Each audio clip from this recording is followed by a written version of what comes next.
Today's episode is brought to you by the Be Real Podcasting Network. For more episodes like this, check out BREELnetwork.com. Hey Jake, I like video games.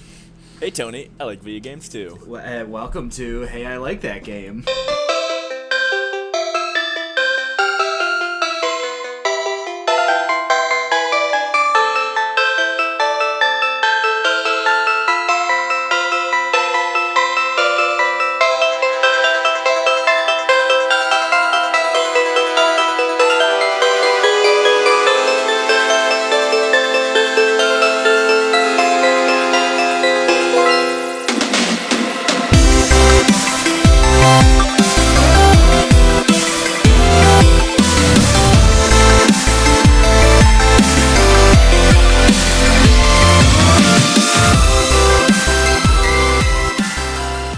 What is this show, Jake? Like, what are we doing here?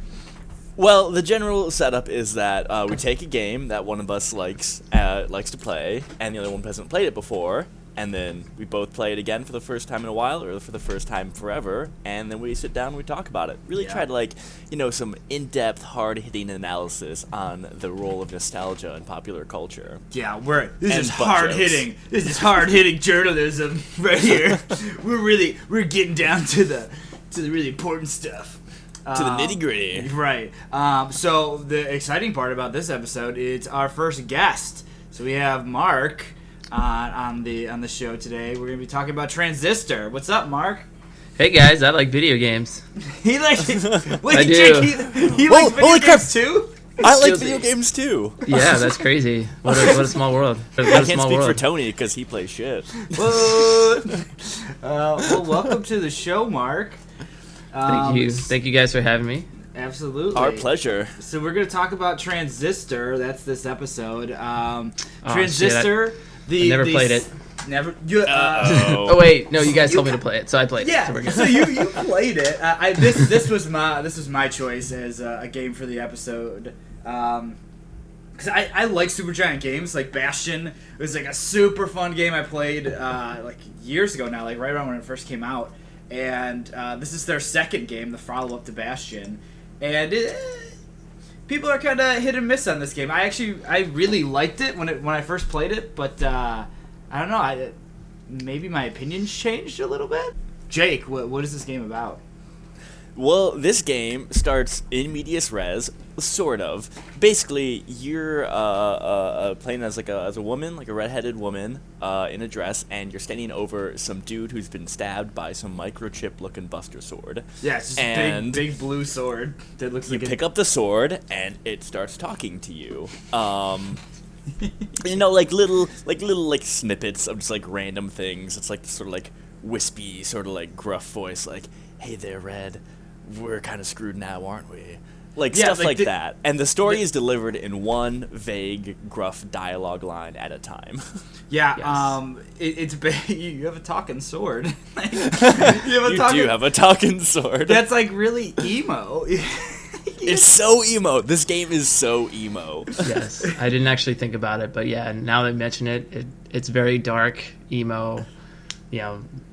This talking sword and you against the world, really.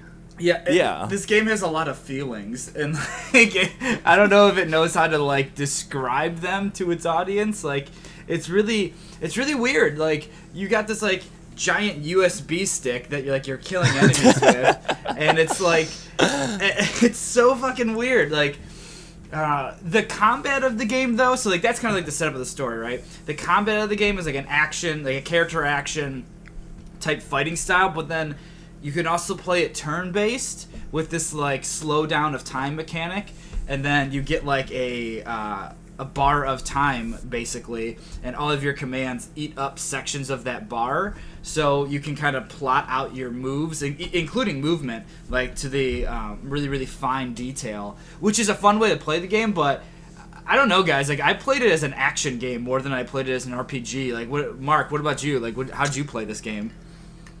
I played a lot of it in the time mode, to be honest, the turn-based mode. I found Really? I found myself dying too much trying to action play it. Okay. Because I don't know, for me, I was getting overwhelmed. I played it a lot with the limiters on, too. I tried to make it harder, so maybe that was part of the issue. Really? See, like, Yeah. I played it with limiters too. That's completely different. So for the audience who hasn't played this game, let's describe limiters. Yeah, limiters are basically things that are unlocked throughout the story and as you level up that are voluntary like restrictions or impediments that you can put in the game to give you more experience per encounter. So like as you level up, you get more skills available to you. Your health and like attack points don't go up. It's not like values like D&D, but it's like you get more resources to play with to like equip your character. It's called memory, so you can unlock more memory. So each skill costs a certain amount of memory, 1, 2, 3, or 4, and then you can unlock more memory to then enable you to have more skills and then more passive slots open and all that stuff. Right, too. exactly. So like that's an important thing to talk about too. Is that like so the way this game works is that you get different abilities. Like what do they call them? Functions? Yeah, they call them functions. Yeah, functions. Yeah. And each one of the functions can be slotted into like either an active, secondary, or passive slot, and you can put any of these on any slot, and they all have different things. So like one of the active functions is like a sprint, right? So if you use it as an active, you'll sprint. If you put it as a secondary on something, it makes it go faster. And if you use it as a passive, you get like an all-time bonus of moving more quickly or something like that. Like that's kind of how the controls of the game work. Right. So it's a mix and match kind of hodgepodge of all these different skills. Yeah, That's yeah. really cool. It allows for so much different customization with how you play the game and for different combat styles. I like how the combat system is worked in this, and like how the different attributes or functions can be used. I think that's like one of the strongest parts of this game. Yeah, I completely agree. Go ahead, Mark. Yeah, and plus I think you have a nice variety of enemies too. So there's, I don't know, 10, 15 different types of enemies that are kind of they come at you in different types of groups. So Right. you might get one, Which doesn't sound like a lot at first, but you have to point out that this game is like 4 to 5 hours to play through it all. it's a short game. It's a pretty it's like one of those like indie darlings, right? Like you play through it. Definitely. You play through it like once and you're like, okay, cool. Got it. Yeah, I'm moving on. But yeah, I totally agree with you guys. The combat is the best part about this game. Like the ability to play the game in so many different ways, the mixing and matching of all these different abilities. Like, I mean, how many combinations would this be? Like, there are a lot. Lots. there are 2, 4, 6, 8, 10, 12, 14, 16 functions, and then I think it's 4 passive slots and two secondary functions per active function. Like it's a complicated math problem So to figure out. But Let me ask you guys though. Let me ask you how far did you get in? Because at least for me, on the second playthrough, after I started to get like higher and higher levels, I actually unlocked the same skill twice, and then you can actually like start doubling up and even doing some of that really? stuff too. Yeah. That's interesting. Yeah. So did you do like a new game plus sort of situation? So yeah, the way the game works is you kind of run through the game, and then you can restart the story, and the screen will pop up and it'll say, "Do you want to keep all your progress?" The enemies will respond in kind. So I said yes. So you start the same game over. You pull the sword out of the dead guy again, and then you kind of move on, and then immediately you're hit with like this a much bigger wave of enemies than you would have if you had gone through playthrough 1.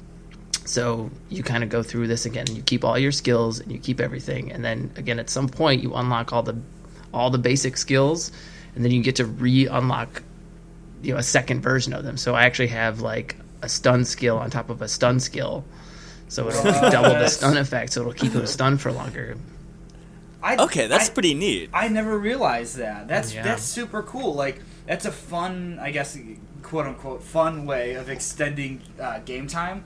But to be honest, the both times that I've played this game, I played it one playthrough, just like the first playthrough, and then that was it. I had no want to play that game through again. I was glad I got to see all the functions, but that was it. Like I was done.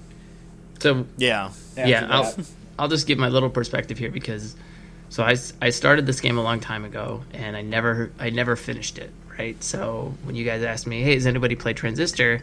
I said I had, but I wanted to finish the game. So I finished the game. So you lied to us to get on the show, pretty much. Exactly. And I figured I'd just make it all up by the time I got here.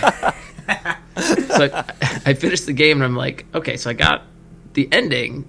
What the hell happened in the beginning? Because it's months and months past, so I didn't remember. So I had to kind of go through that second playthrough, and that's when I realized I could start doubling up on my skills. And the combat from the second playthrough for me was so much more fun, doubling up on skills and really kind of overloading my character, because at the end I really felt like a badass. Like there wasn't an encounter that I couldn't just wipe and like not really get touched. Let me ask you this. Knowing that like you're stronger to face regular enemies, did that strength carry over to the bosses? Because like the boss, the Spine, was like the worst boss fight encounter for me. Like I hated that boss fight. But like playing it at a stronger level, quote unquote, like were you able to get through that easier? Yeah, I still had limiters on, but I made it without losing. I guess we should talk about that too. But so yeah, when you die, when you die, when your health meter goes to 0, you don't actually die. You lose access to one of your 4 main skills, so you lose a function and everything tied to that. So I basically went through that whole Spine encounter without losing a function. Wow, Nice. That's which I think is a cool way to handle like death and like respawning, is because like basically your strategy is usually built around being able to use 4 different types of attacks. Correct. But like when one of them gets knocked out, if you die in an encounter, like then you have to like sort of like reform your strategy from there and like approach from a different way, and it's still punishing, but it doesn't break the gameplay right there. Like, you don't stop immersion right there. Right, and like you said, you have to like think about what you're bringing into each battle, and like especially if you die once, you're like, okay, I know what I'm experiencing now. Like I know what to bring. Those functions that break are random. They're not like sequential. Yeah. So like it's not like, okay, I need this one for sure, so I'm going to put it in my 4th slot. It's like, no. At any time, you can lose any of your skills, or active skills at least. Your passives always stay. But your actives and then the secondaries attached to them, like, you can just lose any of that at any time if you're not playing careful. Right. But I think it's super cool that that's how the game punishes you, and it gives you a lot of opportunity to come back from it, too, because even when you lose a function, it goes into like slow down, so you can like get out, escape a situation, or try to like set something up. Right, it gives you one last time to go into basically like the time pause mode. Yeah. Basically, it's like difficult to kind of imagine, but imagine the game like you're going around normally, like real time, attacking and everything. Enemies can move too, but if you press the space bar, at least on computer, you like pause time and you can like plan out your moves, and then it's like that scene in X-Men where Quicksilver like, goes and runs around. Yeah, it's a lot like that.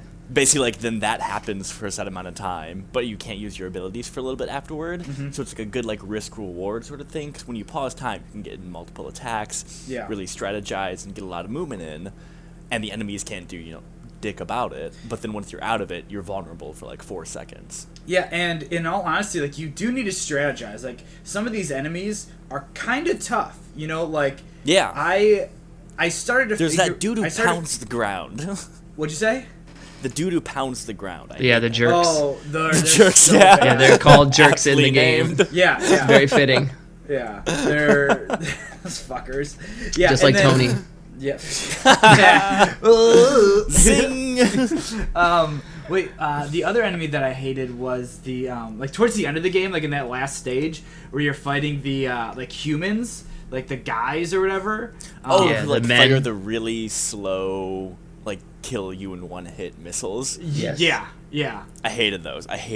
Yeah, it was. Those guys were tough, but like I remember one skirmish in particular where it has like 4 of them in a room, but the room is kind of like a zigzag, so you're moving from one to the next, and like for some reason I was like on it. I was like killing it at that point. I think I had just gotten one of the functions. Which one was it?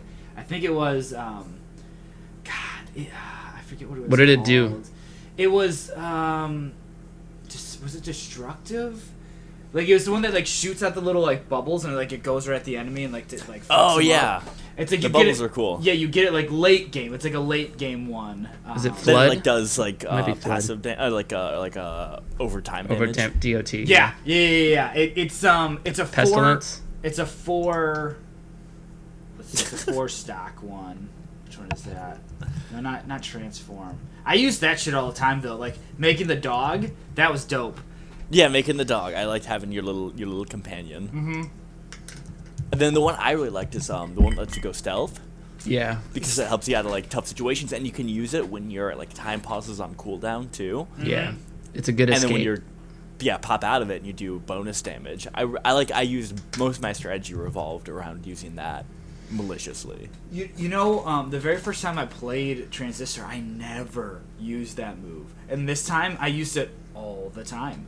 Like the one move that I always use, like through both of my playthroughs, I still remember is what's it called? Is it called Crush? No, Spark.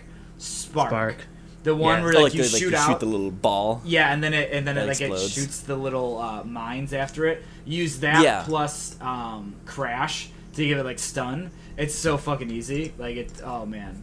If you use and the spark, there's also one that like lets your attack bounce off like projectiles like a bunch of times, 2 or 3 times. So Yeah. if you use spark and have it bounce and have it stun, you basically stun everybody like right away. Yeah, I mean, and There's so many cool ways to play this game. Yeah. I know it's.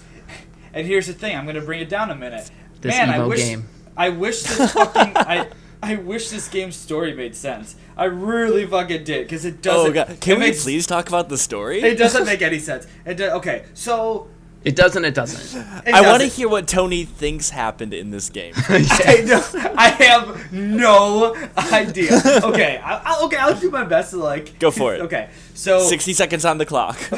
ready. All right, so you wake up. You are Red. You are an opera singer, I think, or like a pop singer. And you wake up, and the Camarada, who are the bad guys, have taken your voice. For some reason, like maybe because she's an activist, like ooh, with some sort of political message. I don't fucking know. But you have a talking sword that is your boyfriend and that will talk to you throughout the game because you don't personally have a voice. And then you chase down all the Camarada and like you kill one of them. No, you kill 2 of them. The first one you kill. The second 2. Just recently committed suicide, and I'm not sure why. And then you find the last one, who also has a USB stick sword that you have to fight. And then somehow you you reformat the world at some point, like you reset time and space, kind of. I'm not really sure. Okay, I don't get it. I don't thing get that it. Tony's leaving out is like the enemies you're fighting are like these computer virus type things that are basically corrupting the world. Yeah, the process. And the Kalamata Olives were thinking they could control them to like somehow like rewrite the world in their own image or something, but then they lost the USB stick sword, which apparently controlled them somehow. And then they got out of control and apparently killed everybody. But the thing is, like, you don't see any other people throughout the game other than the Kalamata Olives. But, like, everybody dies through the course of it. Like, apparently the apocalypse is going on while you're on your own personal quest. Yeah, and you never see it. Yeah, it's like, it's end times. It like, the 4 horsemen have came and, like, killed everything. And did you guys also notice that all of the functions are actually people? And Right, yeah. Like, if you go in the flavor text, you, like, learn about their lives before they became a ball that kills people. Yeah, and half of them mysteriously vanished. Yeah, right, yeah. In their bios. Yeah, it felt like, okay, cool idea, but you're trying too hard. Like, I'm never gonna, like, get invested in any of these characters by looking at the flavor text. I'm glad they went to do it, but, like, I'm not going to that for the story of this game. You know, like, it already doesn't make sense. Reading those don't make any more sense, you know? Like, what is this game a love story? Like, I don't understand. I don't get it. I don't understand. Should we talk about, like, the very ending? Oh, how she kills herself? Spoiler alert. Yeah. Well, okay. Listen up, people. We'll tell you after we spoil it. Like, what's up? I guess like the intrinsic like agreement of this show is that we're gonna spoil the shit out of everything. Mm-hmm. Yeah. Yeah, exactly. Like, you're not gonna listen to the show. And if this is your first episode, oops. Anyway, yeah, the protagonist kills herself so that the sword can absorb her soul and she can be with her lover and have her voice back. Yes. Kind of. So, like, apparently, the Trasistor is a sword that will download your soul to it. So that's why I keep calling it, like, a USB stick, because it's like a hard drive that keeps people's souls in there. And apparently they could just live within the sword forever. It all seems like really cyberpunk and computer, so I'm not convinced this isn't taking place like inside a computer and like all these people, quote unquote, are just programs. Yeah, I was kind of wondering that too. It almost felt like the whole time you're almost in like a dream sequence or like some sort of something weird wasn't quite right, because things are just kind of like springing up out of like thin air and you're like, wait a minute. What? Yeah. It's a weird story. It's like a weird universe to take place in, and it's like if it does take place inside of a computer, why are these all humanoids? Like it never clicked for me. Whereas like Bastion, when I was playing that game, the weird twist about that, and I won't spoil Bastion. Like, go fucking play Bastion. That game's awesome. But the twist of that game makes sense. Whereas in this game, I was just like, I still don't quite get it. I'm still not seeing what you're driving at here. So my take of the whole game, because again, I played the ending before going back and redoing it, so it kind of helped me the ending, there's like a light bulb went off when I'm playing the ending, and you're kind of going back and retracing your steps, because at the start of the game, it looks like, a cityscape. There's bright colors, there's lights, there's stores, there's doors, there's windows, there's stuff. At the end of the game, you come back through the exact same place where you started, and everything is covered in the process white kind of pillars, and it looks very blank and sterile and dead, really. And I think the process kind of has really taken over and controlled the city and kind of wiped it clean, really. And there's a line from the ultimate bad guy who says, like, the city is the canvas and the transistor is the brush. And it's like, wow, so they need this transistor to kind of transform the city either into their image or kind of wipe it, clean out the process completely again. So, I don't know, it was interesting that way, coming back just to see it again. So is the idea of the game then that, so this process happens over and over and over again in this endless loop? And that's why when you replay the game in like New Game Plus, you're doing it again, because it's kind of like how in the Matrix they're like, Neo, you're not the first one, like you are the 1,000th one, or like whatever it is. Wow, spoilers for the Matrix. Okay, spoilers for everything. Good God. Like, good Lord. No, but like that kind of makes sense. Like, it kind of makes sense, but it's still like. I didn't think about it that way, but it could be. Like, I'm not ruling it out. It kind of leaves it open for discussion, really. So, like, the game makes the transistor out to be this hugely important item, and I still don't know what it does. I still don't know what's going on with it. And then the final boss battle is you're fighting the main bad guy who also has a transistor. And it's like, and there's like a background of like a bunch of them. Like, there's like 20 of them out there. Yeah, and it's like, then what the fuck is going on? I thought this thing was super important. If there's 1 million of them, then who gives a shit? Like, grab one of those. Like, it didn't make any sense to me. But I will say, I love the final boss battle. I don't know how you guys feel about it. I actually really dug it. I thought it was super fun. I think it was interesting. Yeah, it was a cool concept, because basically the boss has your same abilities, where he can pause time and like make movements and whatnot. And it's kind of cool to like fight somebody who has that ability as well. It's a mirror match. It's like the dark. The Dark Link fight in Ocarina of Time, but like with more strategy involved. Like, I'll admit it, I died the first time going against him. I got my ass kicked so hard. Yeah, like, he kicks your ass real dude, hard. It's tough. But like, I died one time, and I was like, okay, I got you. And then I went back into that fight, like, knowing kind of what to do, and then I barely lived again, but I beat him. It's that. Yeah, exactly. It's a good kind of hard. It's a good kind of hard. It's not frustrating like a game like Dark Souls can be in certain applications, but it's fun. That is a fun boss battle. I will say the other quote unquote like major boss battle is the Spine, and I fucking hated that boss. I think that boss is dumb. the Spine? That was never big made sense either. That was never Process explained. monster, and he always makes the sword drunk. That Yes. was such a weird sentence. Yes. So whenever the Spine is around, your sword, who is also your boyfriend, like gets like really loopy and is like, "Hey there, Red. What if we just run away together, dude?" Like, basically becomes Cheech and Chong, and it's never explained why that happens. Yeah. Yeah, that was never. So that much was of never this made game is clear. just not explained. This game should just use like a 5-minute expositional dump at some point. Right, or like a major epilogue, or hey, maybe instead of meaningless character portraits on the flavor text of the functions, you tell me what the fuck is happening in this game. Like, just explain to me this world, because it doesn't make any sense.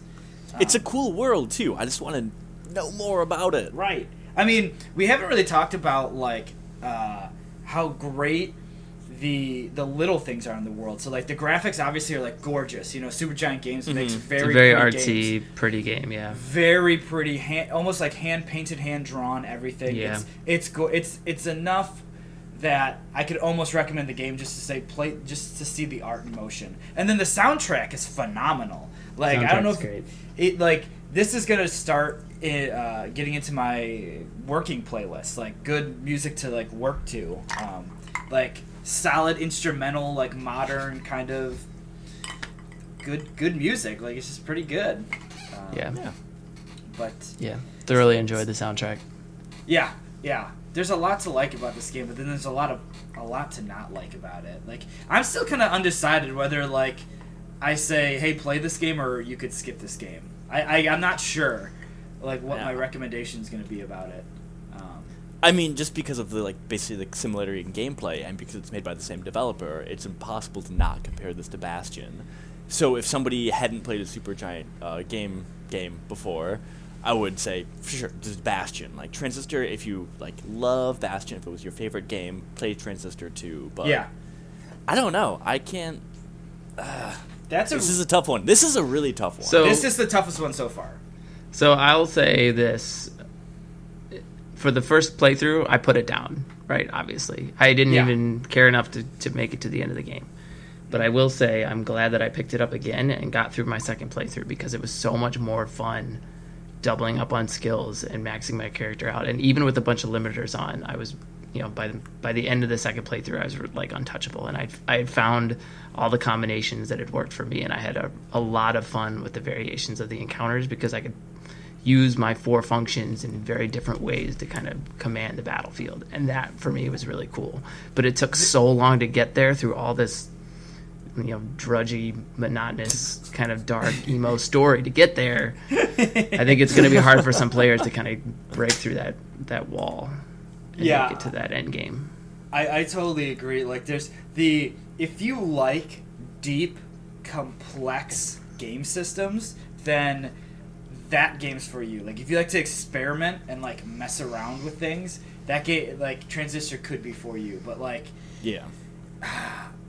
Jake, I 100% agree with your point of if I were to tell you play one Supergiant game, like one game from them, it has to be Bastion. It has to be Bastion. Like this game's cool, but I don't know. The story is so nonsensical. Like if the story just made a little bit more sense to me, then it would be way easier sell, Because I don't know, what's the elevator pitch to Transistor? Like, we had the hardest time explaining what this game is.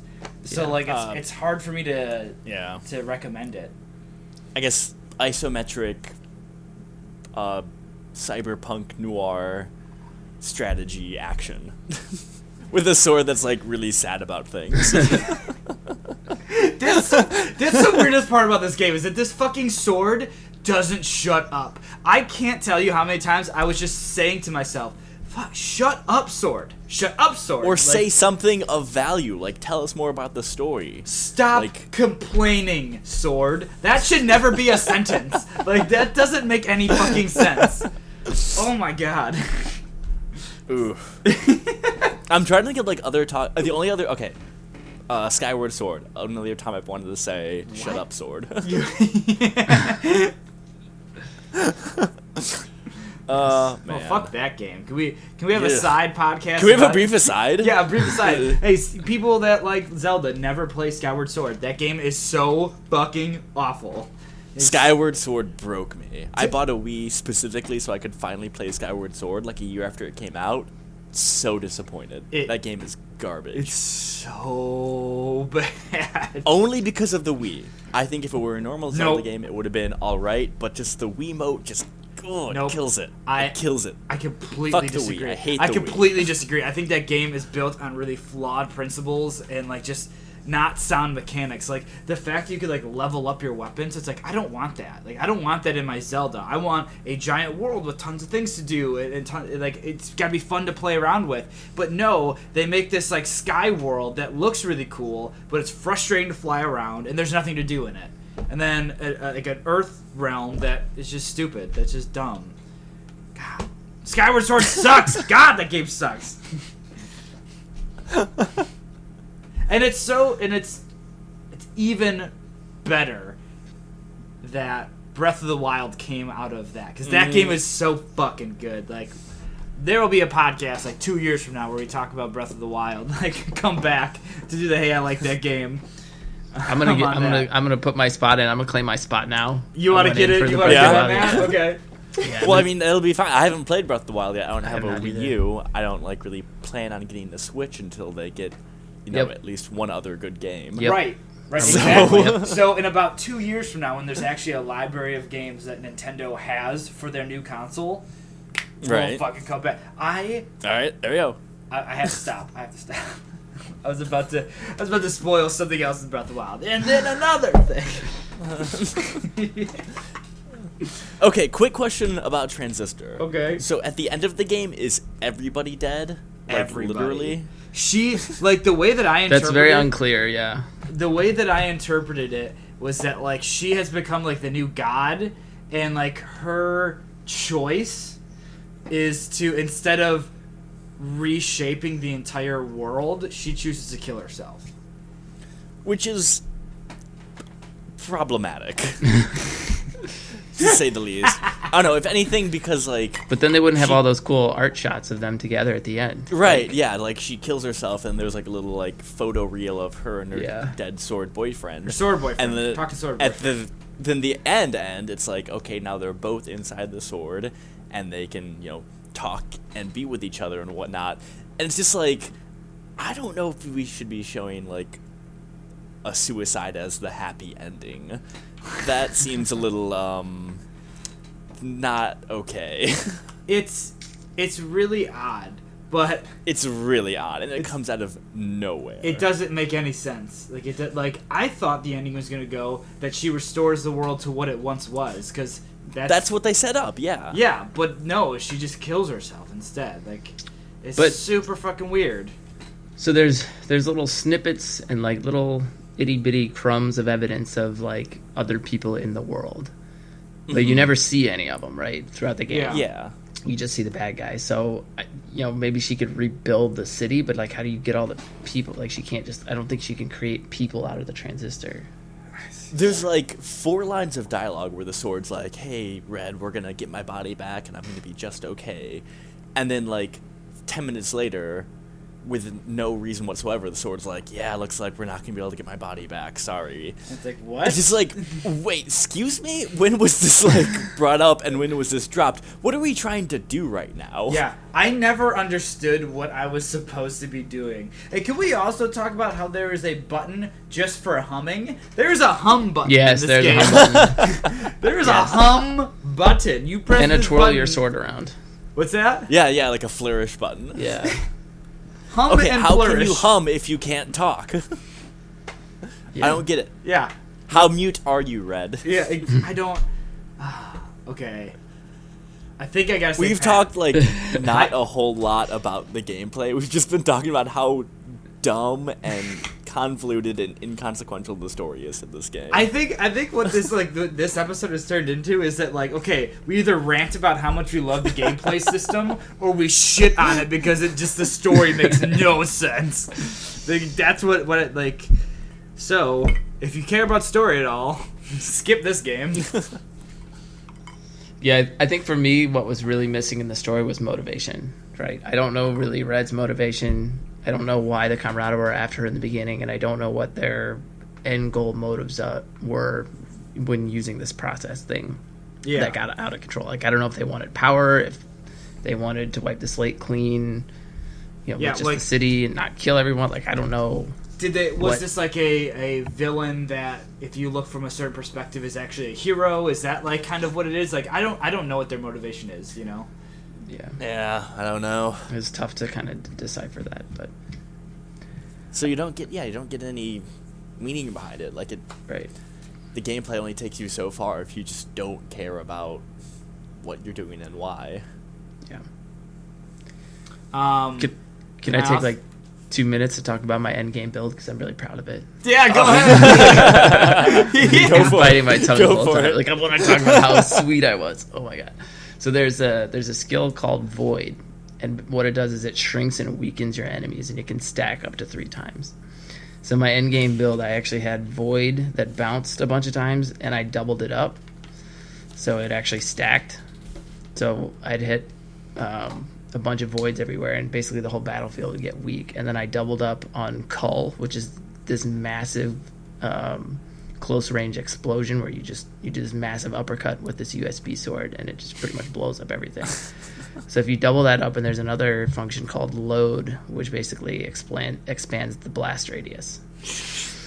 So I basically just weakened this entire field, and I blasted everything. And then for my third function, I had a skill called Get, which is basically like it'll shoot a projectile forward, and it'll actually drag enemies to you. And I actually had that synced up with a function called Switch, which actually the bad guy then becomes a friendly for like 6 seconds. Ooh. So I would blow up everything. If there's anything left alive that was coming at me, I would pull it and switch it, and then that would kind of go out and seek out and kind of like protect me while my thing was on cooldown. And then I had the invisibility as a last ditch escape.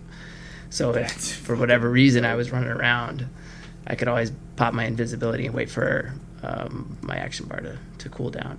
And it was so good. That's a really dope combo.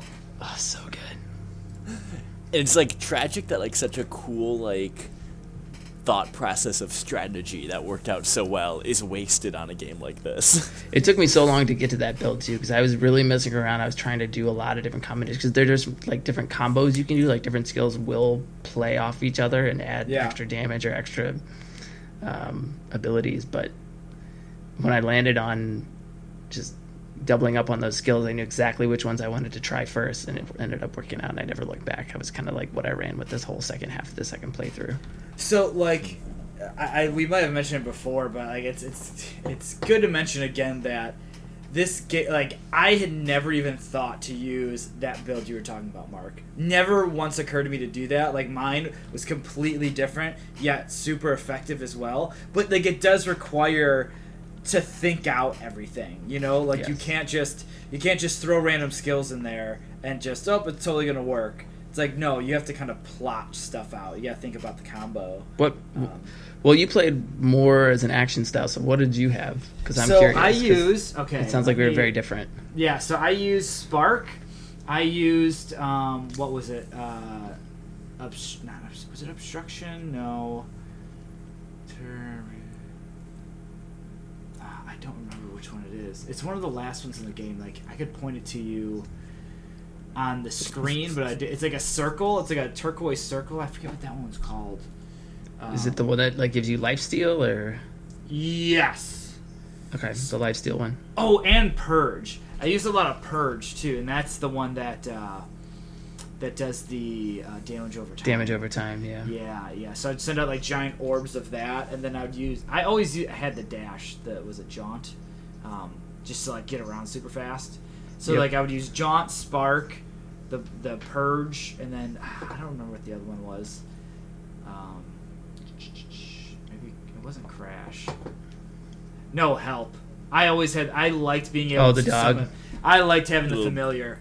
Puppy. I used to run help with a secondary of switch, so he would go out and bite people, and then he would turn them. So then they would fight a bunch of other people. So yeah. I had them. I had a ton of stuff going on with that. Did you also know that when you do the like slow down time thing, you can use it on the dog as well? You can plot. Yeah. You can plot out his movement and stuff. I thought that I just figured that out on this playthrough. I never knew that was a thing before. I did not know that was a thing either. That changes everything. Dude, it's fucking because then you get 2 bars to mess with, and then you can strategize a lot. Like, I hardly ever used it, but when it got things started to get a little bit hairy, and I wanted to slow it down, having 2 bars to work with, oh man, so good.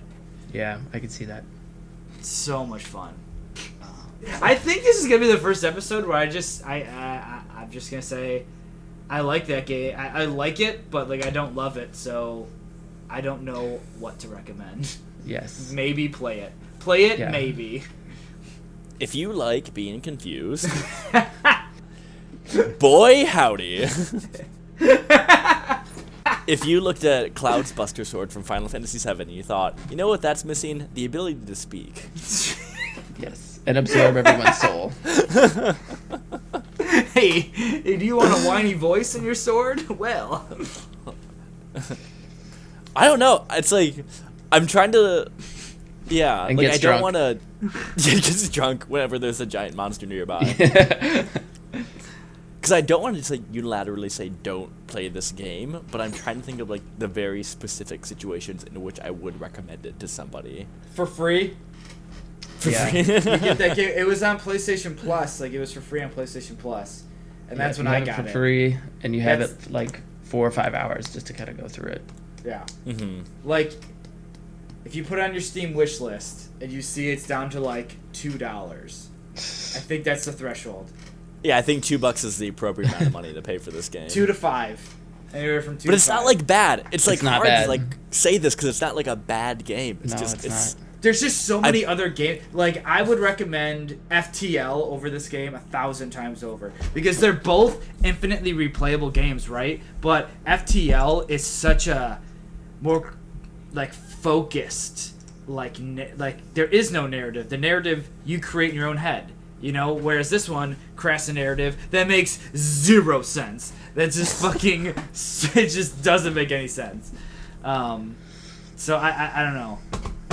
$5 on Amazon. $5. Stamped it. I would say that's fair.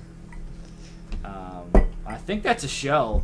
Mark, thanks for joining us on the episode, pal. Yo, guys, this is a lot of fun. I enjoyed it. And I actually did enjoy replaying it and picking it up again, but I also got it for free, so... Well, you are welcome back anytime, my friend. Sweet. If you have questions or recommendations for any of our shows, you can email us at heyilikethatgame@gmail.com, or you can tweet at us at @ILikeThatGame. Did you ever play Uncharted 2? I have played Uncharted 2. Wait, I've been waiting for this. Let's do this again. I love this game. Maybe it's an issue. It's an issue that I played on the PlayStation 3 version because that in the HD remastered they fix the crazy dead glossy eyes. Hey, guys, don't play this game. The eyes look weird. That's all it takes. Bad eyes, no game. I don't know. I can't get behind Nathan Drake. I'm not endeared by him at all. He's the best. Genocidal maniac. So He quips what? after he snaps 8 necks in a row. He's Han Solo and... He's Harrison Ford. He's Han Harrison... Solo. Yeah, that's what I meant. He's Han Yeah. Solo and Indiana Jones That's it. combined into Yep, one, you got so it. he is actually... That's where I was going. Yeah. He's Han Solo if Han Solo was an insufferable douchebag. Nope. Nate Nope. is charming as shit. I love Nate. Wait, have we gotten any feedback from fans or anything? Has anything came in? I don't think so. I need to. So You I need a think one of the mailbag. problems is I need to start tweeting. I need to make our Twitter more active. Dude, mailbag. Check it out. See Mailbag. if we got anything. Mailbag. Mailbag it up. Mailbag. All right, let's go to Gmail. We need a silly drop for the mailbag. Ooh, it's mail time. We want to see who's talking to us right now. Womp. I think we got it. I think we nailed it. Guys, one take. One take. One take. Okay, this is from Fred Williams. Hey, Fred. He says, "Hey guys, love the show. Video games rocks. You guys should really play Gunstar Heroes for the Genesis. That game is totes amazeballs. P.S. That Tony guy sounds way cooler and more attractive than Jake. I also hear Jake sucks at HOTS." Oh, that's an oddly specific email. That's a very specific email. I wonder who possibly could have sent that. It definitely wasn't me.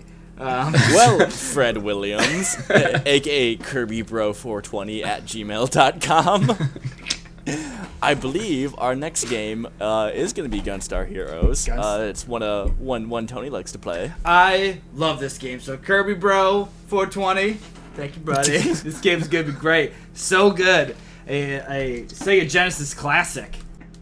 It's a stupid alias, Tony. That I thought I was cracking myself up so hard this morning doing this. This looks fun. Looks like Contra and Mega Man morphed and had a kid, and they pooped out Gunstar Heroes. It's such a good game. It is such a good game. Well, I'll have to give it a little playthrough, and we can talk about it next time. Next time on Hey, I Like That Game. Piccolo kills Yamcha because he's a bitch. Yo, can we just hold on? I know I'm a guest, but I was up late at like whatever Saturday night, and there's this Toonami. There's now like this supercharged DBZ whatever something, and Goku. It's Dragon Ball Super. Yeah, and Goku's like a god now or something, and it's just like, what is going on? He has pink hair. Well, he's got blue hair too. Blue Super Saiyan God Blue is a level 2. So there's Super Saiyan God, and then Super Saiyan God Blue. Whoa. And you get blue hair. When are they gonna have rainbow hair? That's what I want to know. They're getting close because the last main enemy, like I haven't watched any of the episodes. I've just been like kind of following as Reddit like watches the episodes. But there's a guy who has pink hair now. He's Super Saiyan Rose. So so fucking stupid. I love Dragon Ball Z, don't get me wrong, but it is getting so dumb. Yeah, Dragon Ball Z was great from episode 1 to the end of the Cell Saga. Like the Cell Saga, the Cell games was the best way to end that series, and then Boo happens. And Boo. God, Boo is so boo. Yeah. See, I like the androids. Androids are great. Fuck Boo. Yeah, because like Boo's just magic. Like he's just a magic character that like strength, like the normal strength doesn't work anymore because I say normal strength, like fucking Dragon Ball Z's normal, shooting fucking laser beams out of their hands. Like what the fuck. All right, I'm gonna stop recording now. Mission complete. That'll be all.